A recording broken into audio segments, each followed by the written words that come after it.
अस्सलाम वालेकुम दोस्तों, उम्मीद है आप सब लोग खैर से। बात करेंगे स्प्रिंग कमेटी की मीटिंग के बारे में। आज 17 सितंबर 2020 जुमेरात के दिन अलममूरा हाउस लाला के अंदर स्प्रिंग कमेटी की मीटिंग हुई, जिसको चेयर किया हिज मजिस्ट्री सुल्तान हातिम बिन तारक ने, जिसमें स्प्रिंग कमेटी के मेंबरान की जानब से ब्रीफ किया गया कोरोना के हवाले से, कोरोना की वबा जो मुल्क के अंदर है उसके हवाले से कि किस तरह इदारे जो हैं वो बरसर पेकार हैं इसके ऊपर कंट्रोल करने के लिए, और जितने भी इंडिविजुअल जितने भी डिपार्टमेंट्स काम कर रहे हैं कोरोना पैंडमिक के हवाले से उनके मतलब जो है ब्रीफ़ किया गया। और प्राइवेट इदारों के मतलब भी बताया गया कि किस तरह प्राइवेट कंपनी जो हैं वो फुल फ्लेज काम कर रही हैं और ओवरकम करने की कोशिश कर रही हैं कि एक तो इकोनॉमिकली जो है वो बड़ा गैप ना आए, और दूसरा सेफ्टी जो है उसको भी मद्देनज़र रखते हुए तमाम इक़दाम किए जाएँ ताकि बीमारी से भी जो है बचा जा सके।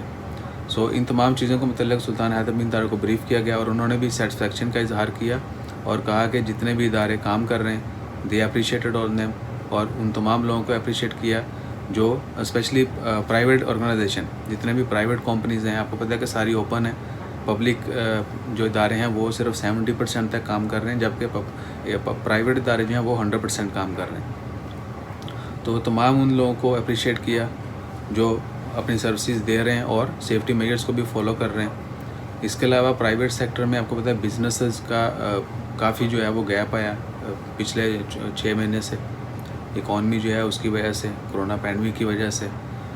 उनके लिए भी जो है होपफुली आने वाले दिनों में कुछ ना कुछ पैकेजेस जो हैं वो अनाउंस किए जाएंगे। तो इंशाल्लाह खैर दुआ है कि अल्लाह ताला हम सबको अपनी हिफ्ज़ ईमान में रखे और हर तरह की बीमारी से, वबा से, शर से जो है वो बचाए रखे। अपना ख्याल रखिएगा, दुआ में याद रखिएगा। मज़ीद जो भी न्यूज़ आएगी किसी भी हवाले से immediately will share that also.